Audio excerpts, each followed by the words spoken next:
So good afternoon, everyone. We're going to get started. Welcome.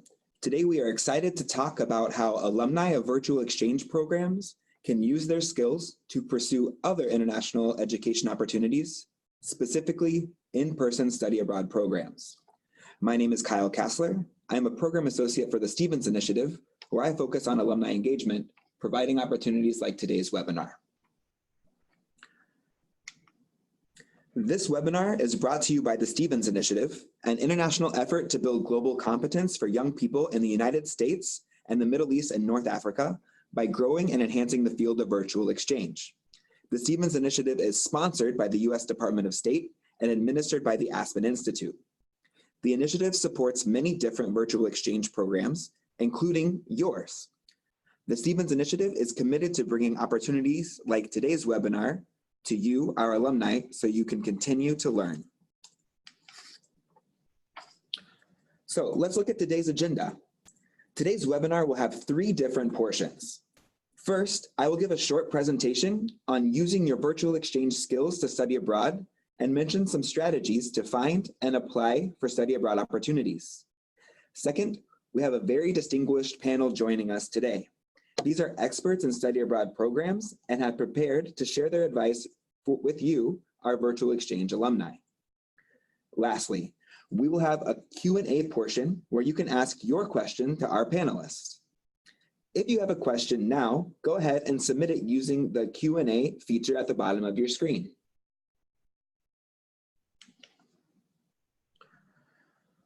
For the webinar today, we wanted to set some context for this discussion. First, there are many different terms that people use to describe an exchange experience. Some people say the words in person, some people say study abroad, or exchange program, or even education abroad. There are many terms to mean many programs, just like with virtual exchange. So today, just so everyone is on the same page, we're going to be talking about programs where young people leave their home communities or countries and travel to another community or country to live, learn, or study. You might ask, why are we talking about this now? You might not be interested in or eligible for a study abroad experience in this very moment, but this is good information for future opportunities.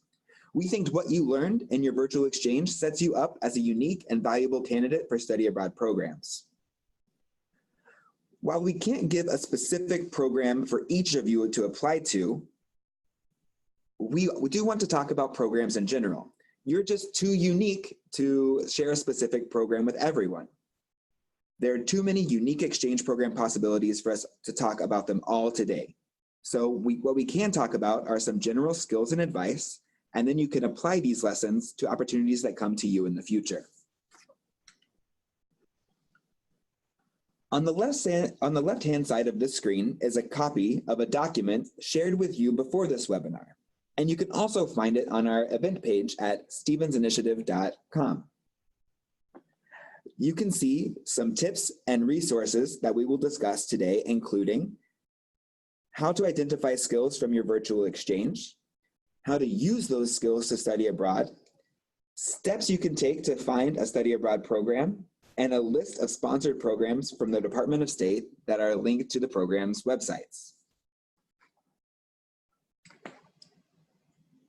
Very briefly, I want to share some specific tips for all of our alumni who are interested in studying abroad.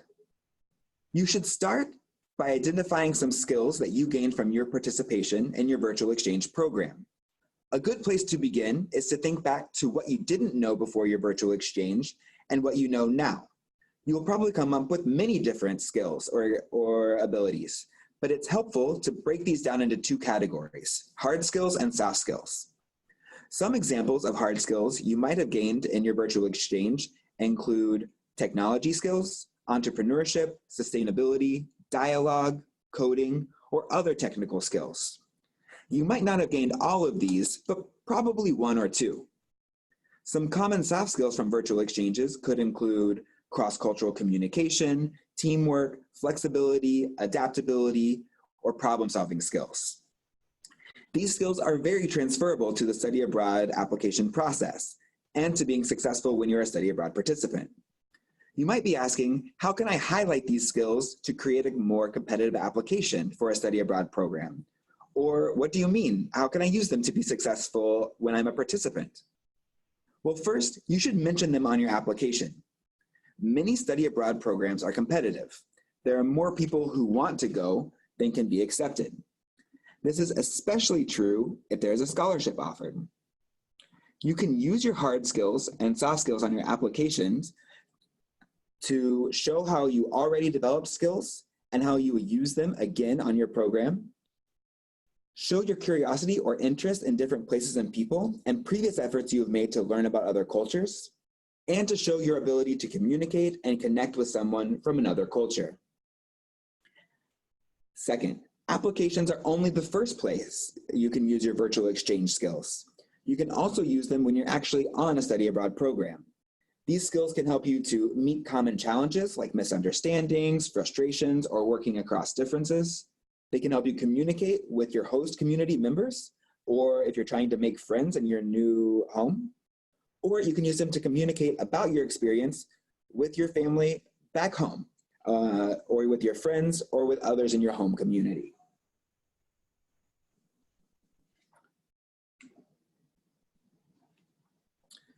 Since each of you are unique and have access to different resources and networks, you should begin by doing your own research. Use the internet, read about different programs, take notes about eligibility and application deadlines, and keep them all where you can see them. Find a program that meets your goals and timeline.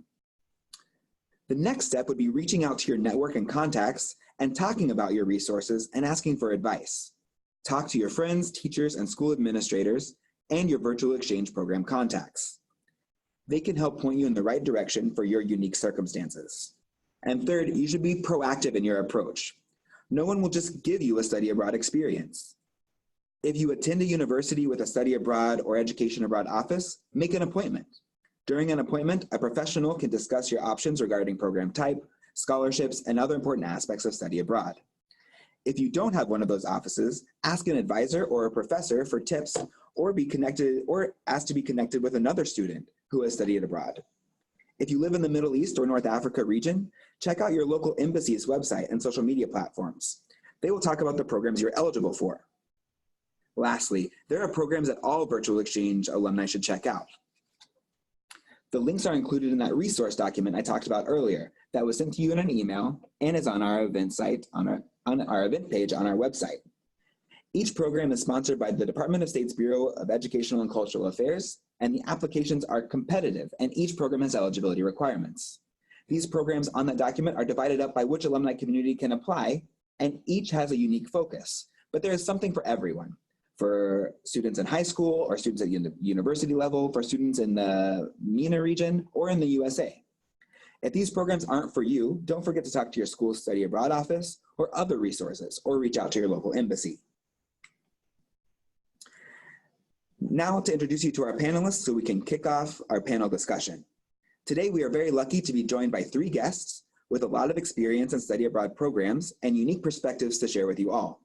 Our panelists today include Dr. Leslie Bozeman, the Director of Curriculum Internationalization at Indiana University, Purdue University, Indianapolis, by Melissa Tolentino, a Program Officer for the Fulbright Programs in the Department of State's Bureau of Educational and Cultural Affairs, and Michelle Peters, the Branch Chief for Youth Programs in the Department of State's Bureau of Educational and Cultural Affairs. Remember, you can submit questions at any time using the Q&A box below. We will try to answer as many questions as possible after our panel. Let's turn off the presentation and get started with the panel. Panelists, at this time, please turn on your cameras and your microphones.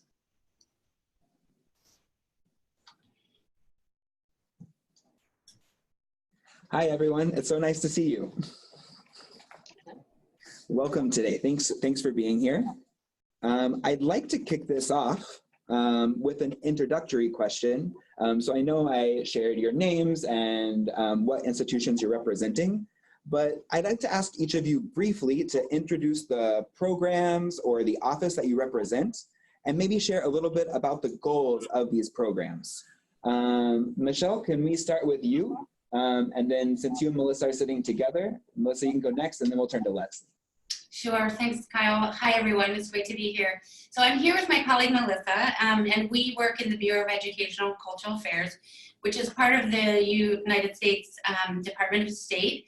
And our Bureau's mission is really wonderful, and I think will sync with you, which is to build a mutual understanding between people, to basically build a more peaceful and secure world.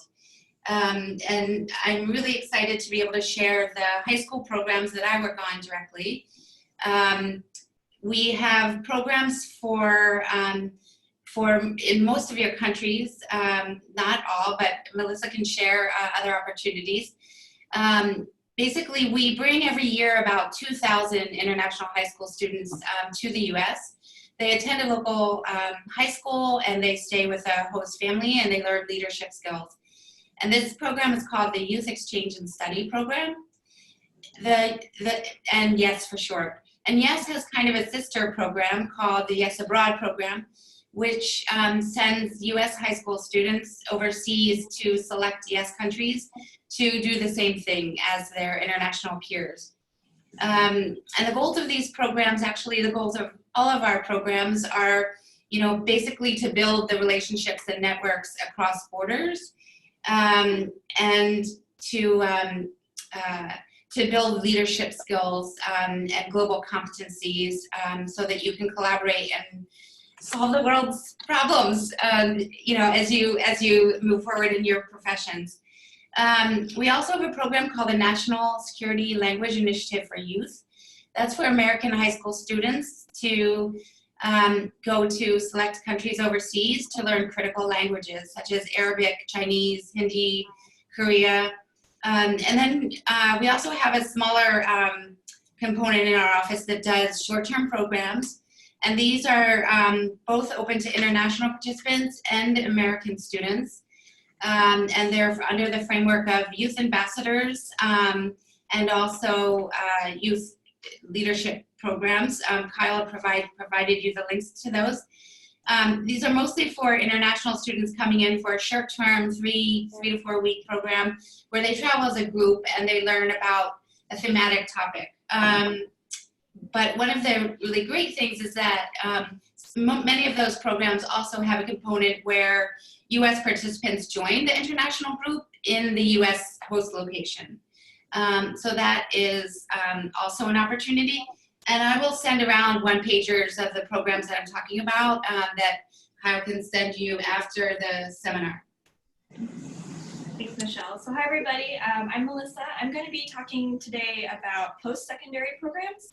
So these are programs for undergraduates, graduate students, and also alumni. So like Michelle mentioned, these programs are also under the Bureau of Educational and Cultural Affairs. So they are designed to promote mutual understanding between people of the US and people of other nations to create a more peaceful world. So the ones I'm going to be talking about today are specifically the Fulbright program, which has a US component as well as a foreign student and scholar component. So for the US section of the Fulbright program, you can go abroad to one of 160 countries, and you can either do research or you can teach English. The English teaching component is in about 80 countries. For the foreign student component of the Fulbright program, you can come to the US to do an advanced degree. So that would be either a master's or a PhD, or you can do non-degree research, depending on what country you're from. And the Fulbright program has been around for a really long time. It's the US government's flagship international exchange program, so I'm sure some of you have heard of it before. For the Gilman program, this is for US-based alumni to go abroad while you're in university as an undergraduate. And you can go abroad to do either study or to do an internship. I'm also going to be talking about the Critical Language Scholarship Program, which is also for US-based alumni of virtual exchange programs. So this is while you're in undergrad as well, or in graduate school, and you can go abroad to study one of 15 languages. These languages include Japanese, Swahili, Arabic, Portuguese, and others. And then I'm going to briefly talk about the studies of the U.S. Institutes, or SUSIs. And SUSI is a program where foreign students can come to the U.S. to do a short 5-week kind of institutional-based learning study abroad program at a university in the U.S. So that's more of a short-term program. Great. Thank you so much, Melissa and Michelle, for sharing some information about those programs. I know I've been really fortunate to see the programs and the impacts, and I'm actually myself a critical language scholarship alum. So I know those programs are really great. I'd like to turn it over to Leslie to talk about a different perspective, since not all of our students are going to be interested in a sponsored program from the Department of State, but some attend universities and might look for a different type of study abroad experience. So Leslie, I'll let you introduce your office and some of your goals. Sure. I work for the Office of International Affairs at IUPUI. We're a campus of Indiana University. Here, my job is to help faculty and staff find ways to add a global perspective to courses and programs. So we want to make sure that undergraduates and graduates all have opportunities for global learning. We offer short-term study abroad programs that are related to a student's major, or it could be for a special topic, exchange programs between our campus and our partner institutions in other countries, and global learning opportunities on campus, in the community, and through virtual exchange. So the goals of these programs are to enhance students' cross-cultural understanding by providing meaningful and substantive experiences to them in other countries, as well as here as in Indiana. Specifically, while abroad, we want our students to establish a deep connection with and an understanding of their host community. And in addition to learning about other cultures, we feel that studying abroad can contribute to a student's sense of autonomy and help them develop problem solving skills, acquire additional knowledge about what they're studying, and assist them in making decisions about their future career. Yeah, thank you so much for sharing that.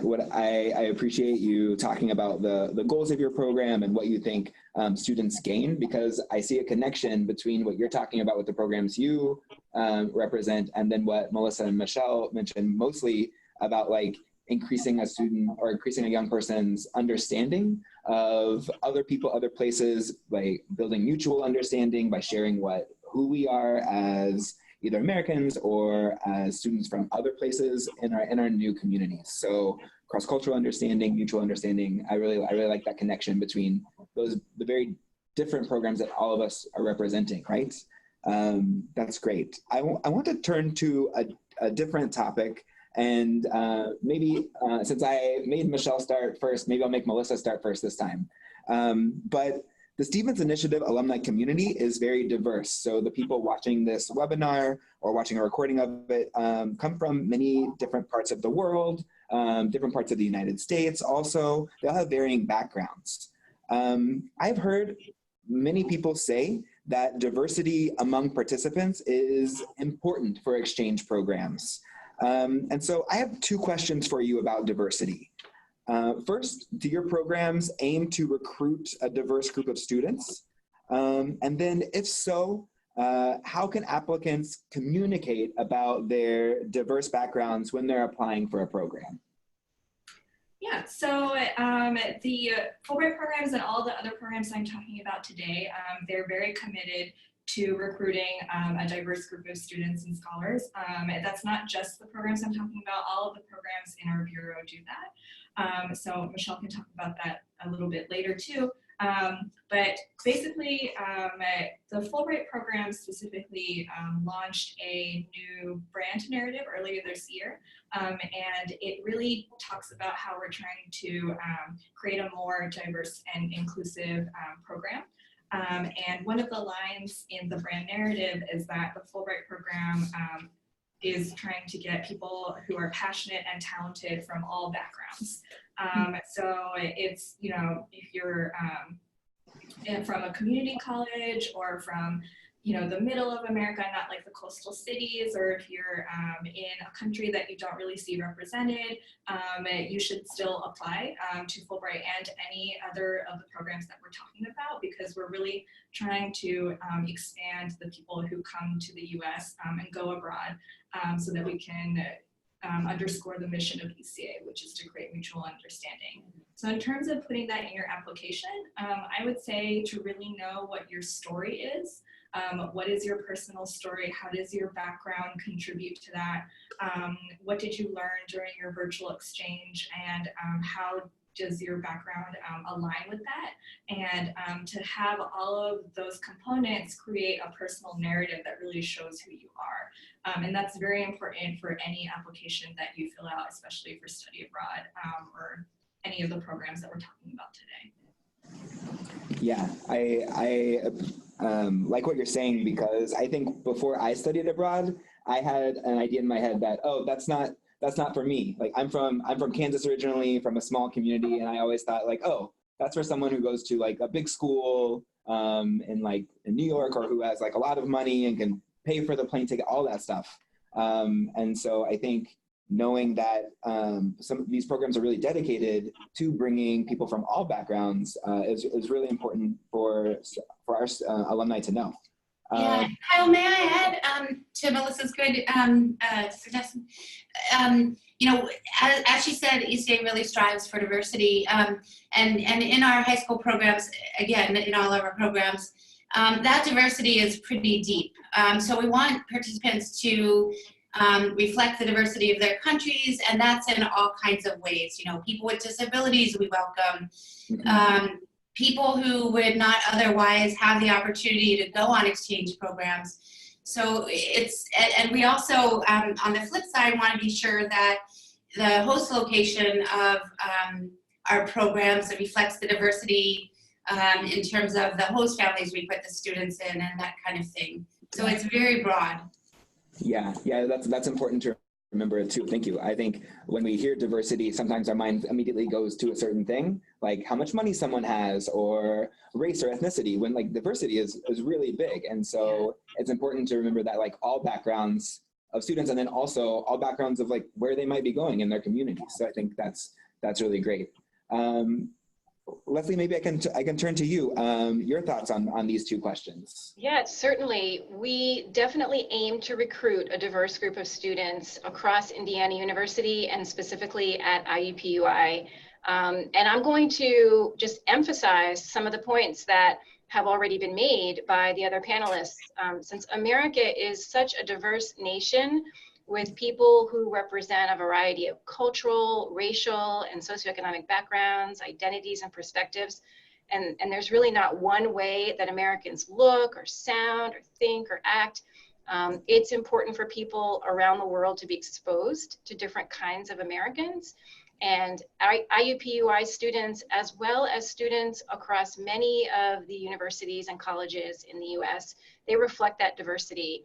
And so our study abroad office specifically makes efforts to engage with, enroll, and support all of our students. And we're making special efforts to engage with groups of students that are traditionally underrepresented in study abroad. First generation students, those are students who will be the first people to ever go to college in their family. Minority students, males are very underrepresented in study abroad at the university level. LGBTQ students, veterans, students who have to work full-time, all of these different types of humans are underrepresented in study abroad. And so we're really trying to reach out to them.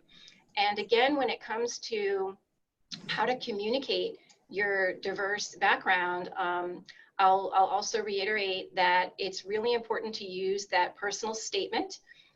You'll want to share your background, your interests, your experiences, but it's important to share what you feel comfortable about. You write about what's important to you, write about who you are, but don't feel obligated to represent a particular group of people if you don't want to. So for example, there could be LGBTQ students who advocate for that community in all of their endeavors, and so would naturally do so in their study abroad application.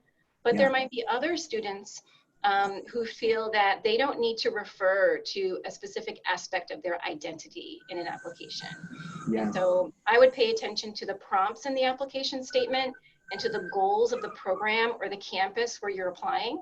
And I recommend to communicate what makes you you and how being you makes you a good candidate for the opportunity.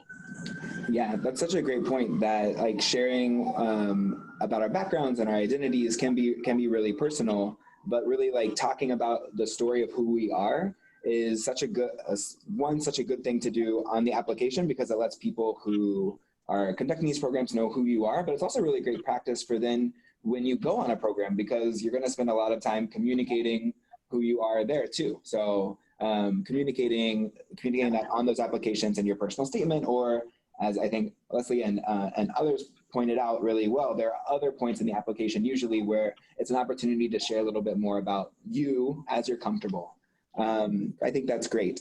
So just to give some context to our alumni who are listening, so our alumni who are listening participated in a virtual exchange program, right? So that could mean a lot of different things, but maybe they participated in the SOLIA program where they did an online dialogue, or maybe they participated in the IREX program where they worked with some fellow students and did a virtual challenge, or maybe they did the Experiment Digital, where over the summer and with high school, with their fellow high schoolers, they did virtual leadership learning.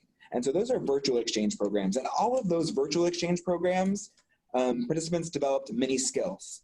Those skills like flexibility, adaptability, sometimes developed comfort with social media or digital communication, lots of cross-cultural communication skills like I mentioned earlier.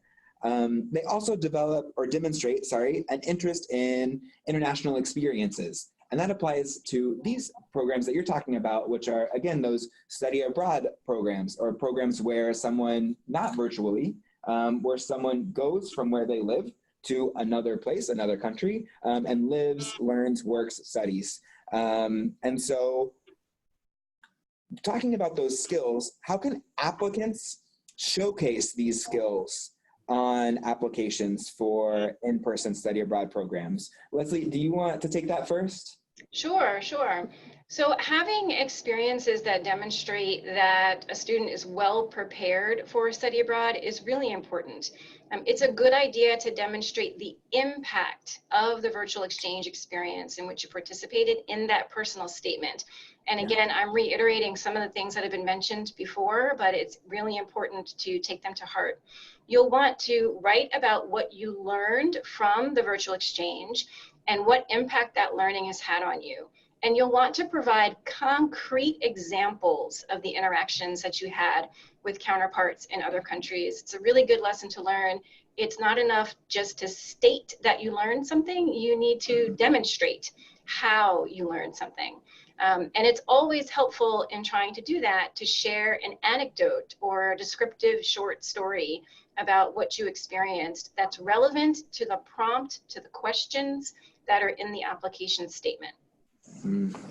That's such great advice. It's easy to say, I developed cross-cultural communication skills, or I'm flexible now, but saying I'm flexible, and this is an example that shows that I was flexible. This challenge came up and my virtual partner and I solved that challenge this way. That's a really great point. Michelle, do you or Melissa have something to add to that, the question about skills, how to showcase those skills on applications? Yeah, I would absolutely agree with Leslie. The only thing I would add is that, you guys are very well positioned to apply to, our in-person people-to-people exchange programs because of the skills that you've developed. And actually, many of them that Kyle mentioned, flexibility, adaptability, open-mindedness, curiosity, these are actually the traits that we're looking for when we select participants. And so as Leslie said, the more ways you can demonstrate how you embody these skills and characteristics, the better. Yeah, I definitely agree 100% with Michelle and Leslie and the points that they made. I want to underscore the focus on impact and how these skills that you gained during your virtual experience have impacted you, but also how they've made positive contributions to your community. So if they have changed you in some way, how have those skills then transferred to other people? And we really look for people who are good at telling their stories. So again, the concrete examples. And you know, you might think that some of the little things that you learned during your exchange, like connecting with people from other countries, is just, you know, it's like, oh, you might think it's a small thing, but it really is something that impacted you and can in turn impact other people through a people-to-people exchange.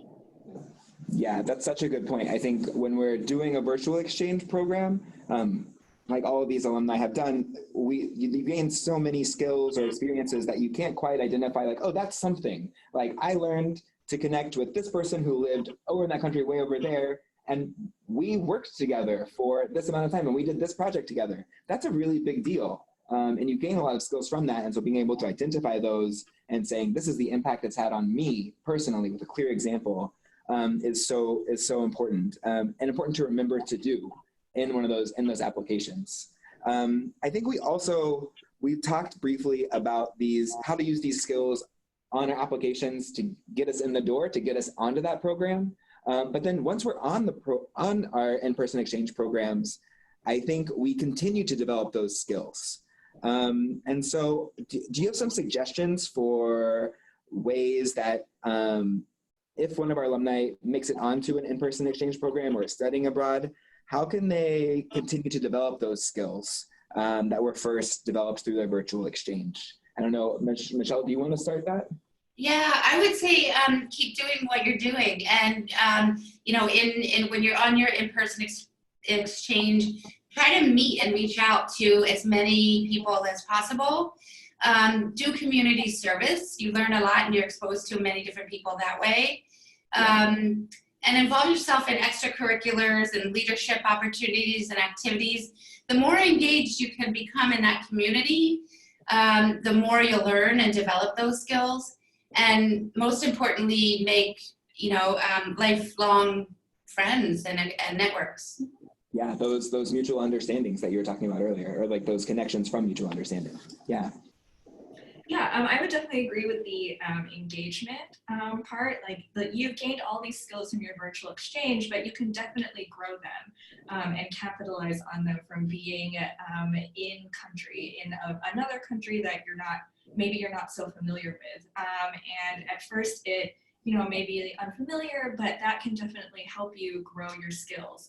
And those skills like cross-cultural communication and learning how to work with people from different countries and cultures, those are very important, especially now when you're having an increasingly global workforce.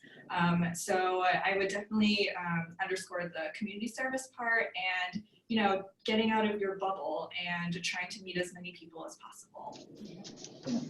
Yeah, Leslie, is there something that you wanted to add? Yeah, so context is really important when it comes to practicing your intercultural communication skills. And so what you experience while doing a virtual exchange is going to be incredibly useful. You're going to learn a lot and gain a lot. It's going to feel really different when you're abroad and when you're interacting face-to-face with other people. And so I would just say to practice as much as possible, be mindful. Remind yourself of what you've been taught, what you practiced during virtual exchange, what you know, but also realize that there are going to be some awkward, frustrating, disappointing experiences abroad. You're going to think that, oh, I've done virtual exchange, so I know how to interact with people, and you will have learned a great deal, certainly, but once you actually are working face-to-face in a different context, you're going to be learning in a different way. And it's kind of like when you learn a foreign language. You can be in a classroom practicing that language with your peers and think, I can speak Spanish. But then when you go to a Spanish-speaking country, you think, what did I learn? I can't speak Spanish. And Yeah. you did learn, you just now have to apply it in a different way. So that context is really important. Yeah, Leslie, that's such a great point, because you just described my first 6 hours on my first study abroad opportunity, more than a decade ago. So that's absolutely so important. The context is so important, because it's easy, especially for alumni after their virtual exchange, to think back and say, look, I gained all these skills. It was really easy. And they don't remember that, oh, there were lots of challenging times during that virtual exchange. And we learned, gained skills and gained problem solving skills, especially confronting and overcoming those challenges. It'll be also, when you're studying abroad in-person exchange, those challenges are gonna come, they're gonna look different. But it's through all of those opportunities to develop skills or overcome that we start developing those, especially those workforce skills that Melissa was talking about. The ability to say, I can work on a team with people who are different than me, or I can communicate with people from a different culture. Those are so important. And those skills are developed through those opportunities that Michelle was talking about also. Those opportunities doing community service or extracurricular activities or getting out and doing things with your community. It's so important. I think actually we're going to transition into some questions that our students have, or our attendees, not students, have submitted. And so I think the first question, and I'll try to funnel these to our different panelists as appropriate, but I think the first question is for me, because one of the questions is, where can I find the notes or resource that you mentioned in the presentation, which is really good. So yeah, we shared in the email that we sent to all of our people who registered for this webinar, there was a link to a resources document that lives on our webpage, which is stevensinitiative.org. And then you find the event tab and you go there and you'll see today's webinar, and then there'll be a link to a PDF. And on that PDF, it has links to all of those programs that Melissa and Michelle talked about. The YES program, Nestle Y, CLS, Fulbright, all of those programs, links to those program pages. And it also summarizes some of the presentation today with those steps and that kind of stuff. So again, stevensinitiative.org, our events page, find the webinar, and there's a link to that PDF. Another question is, what age or grade level do I need to be to study abroad? Which I think is a really good question, because it has a lot of different answers, especially for all of you. And so, because yeah, different implications. So what are some of the age levels? So for the high school programs, the age is 15 to 18 years old. For the post-secondary programs, these would be while you're in college or university, or in graduate school, or after you've graduated, immediately after you've graduated from undergrad or graduate school. And I also can add that the Bureau of Educational and Cultural Affairs also does programs for young and mid-career professionals. So we'll be sure to provide Kyle a link to exchanges.state.gov, which is where you can find all of the State Department scholarships and opportunities. Oh, that's a really good point. Exchanges.state.gov. Yeah, and then Leslie, I know that people think when they're at the university level, there are certain ages that can study abroad. How would you respond to that? Yeah, at the university level in the United States, it's not so much your age, it's more, are you enrolled in a program at the university? Are you eligible because of your grades? Oftentimes, if you are not earning passing grades, then you are not going to be eligible for a program. So if you are matriculating at a university, you're enrolled either as a special student, meaning you're not seeking a degree, or you are seeking a degree, so long as you are in good standing at the university and you meet other criteria of the application, you can apply. Age is not a concern. And what I think is really great about the university level is that you will have students who represent a wide variety of ages, and they're able to participate in this experience. Yeah, and that goes back to the diversity conversation we were having earlier. We want our participants on study abroad programs to have to represent communities, right? And communities aren't only made up of students from the age of 18 to 22, right? Like our communities are made up of people of all different ages. And I really appreciate you mentioning grades, Leslie, because one of our questions that we received was, will good grades help my application? And so I think not only, as Leslie mentioned, would they help your application, but they'll make you eligible. Is that true for the sponsored programs also, Michelle and Melissa, like grades or academic performance? Yeah, in terms of the high school programs, there's a minimum grade requirement. And then if you're on an academic year program, you need to keep a minimum average grade. But it's not too steep. And actually, some of our best participants are students who are not the A+ students. So grade point average is not really a consideration beyond the minimum requirement. The baseline. Right, yeah. Right? Yeah. So same with the programs that I'm representing as well. It definitely will help you if you have good grades and you're a great student and you're in good academic standing, because that's one of the minimum requirements for these programs if you're still in the university. And it will help you definitely as well if this is a program such as Fulbright where you have to have a degree first. But there is no like stipulation that you must have a certain grade point average. Yeah, I appreciate this conversation because it gets into all the little small different notes that like talk about eligibility, right?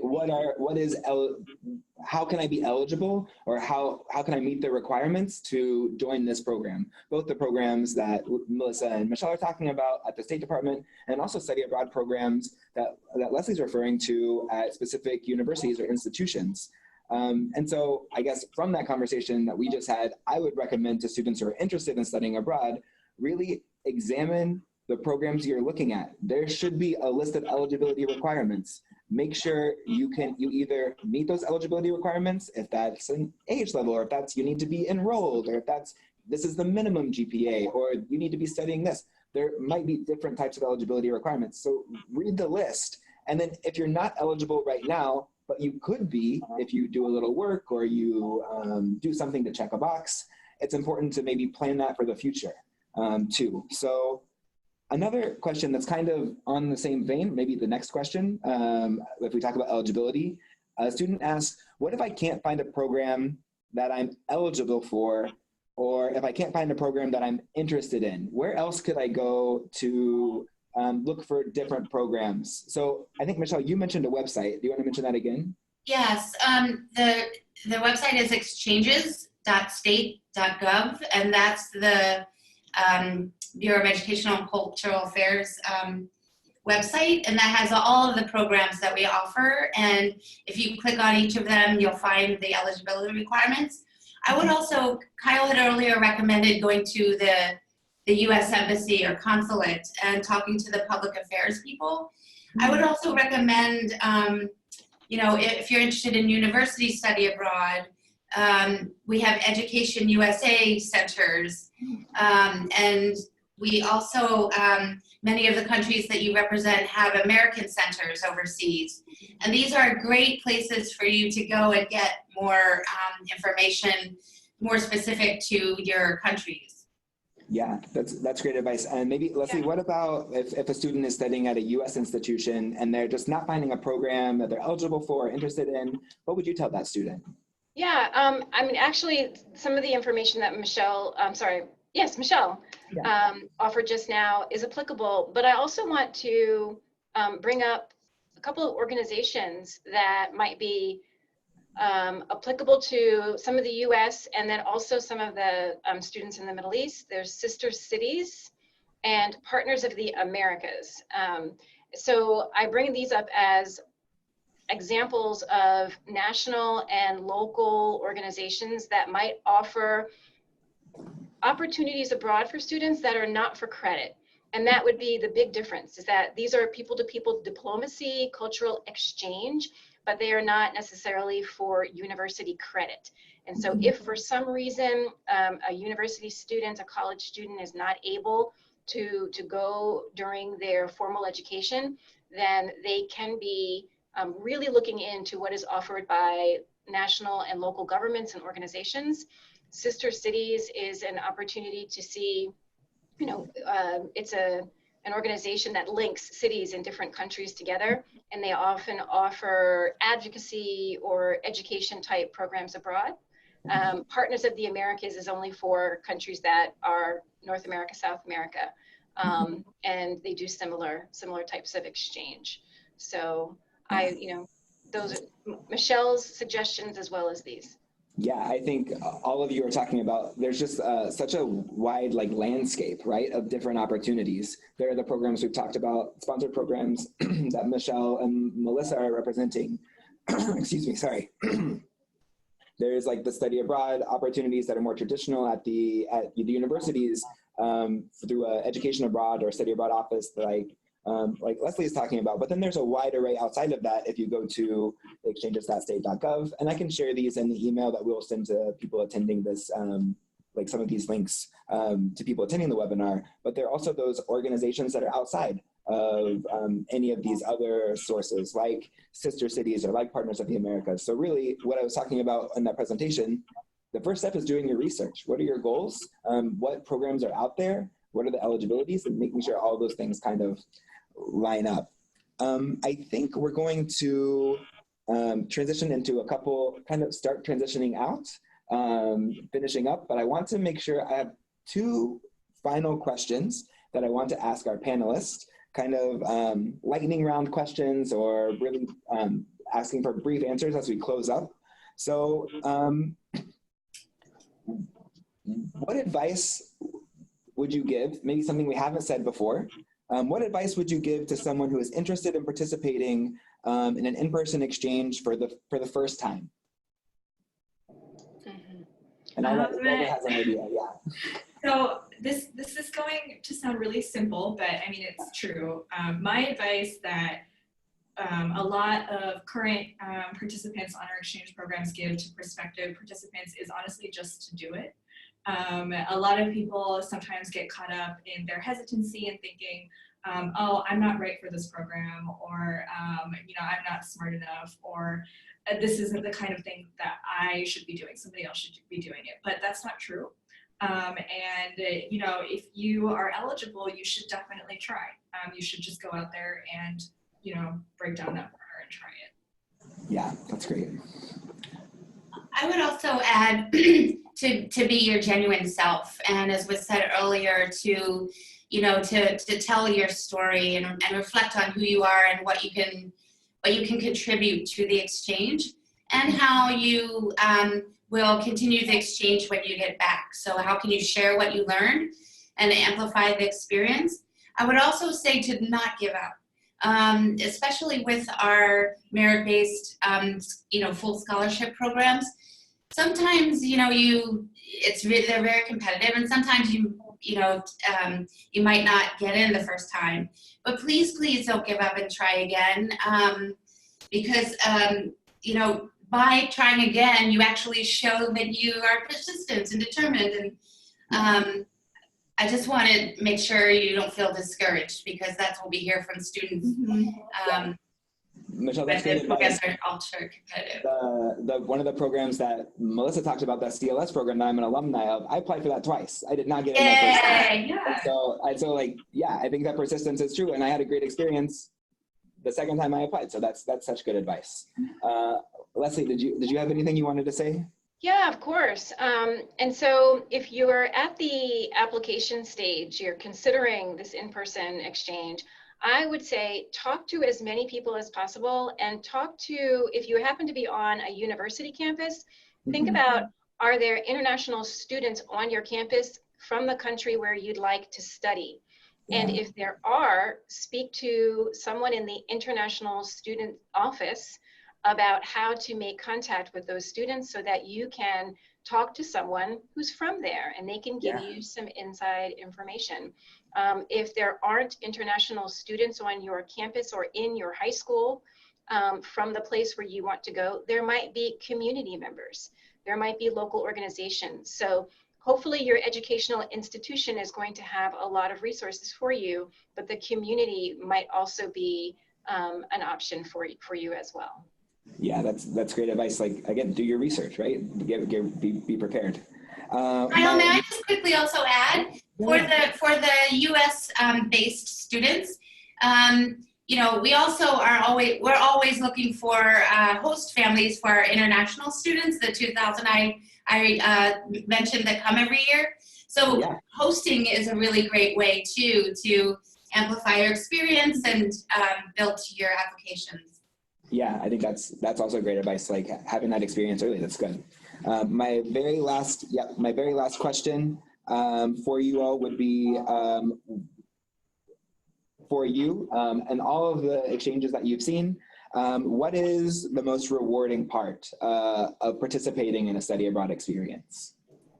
Yeah, so I participated in study abroad as a high school student, as a college student, and then again, I've done international professional development. I participated in Fulbright, and I will say, you know, at different stages of my own development and education and career, just experiencing that I could do it, that I could maneuver life in a different part of the world, whether that meant making my way in a different language or finding my way around in different surroundings, developing relationships, connecting with people that I might never have had the opportunity to meet, learning from them, sharing with them, and experiencing life in their context. These are some of the most rewarding things that I've experienced and that I hear from our students that they're experiencing as well. Oh yeah, absolutely. Yeah. Melissa or Michelle, what's maybe well, something that you've seen? Yeah. I totally ditto Leslie. I was a high school exchange student and then a college exchange student, and have done some details overseas at embassies. And so what Leslie said definitely resonates to me. The only thing I would add is, you know, when I was in the high school program, I came from a very small town in Pennsylvania where people didn't leave this tri-state area.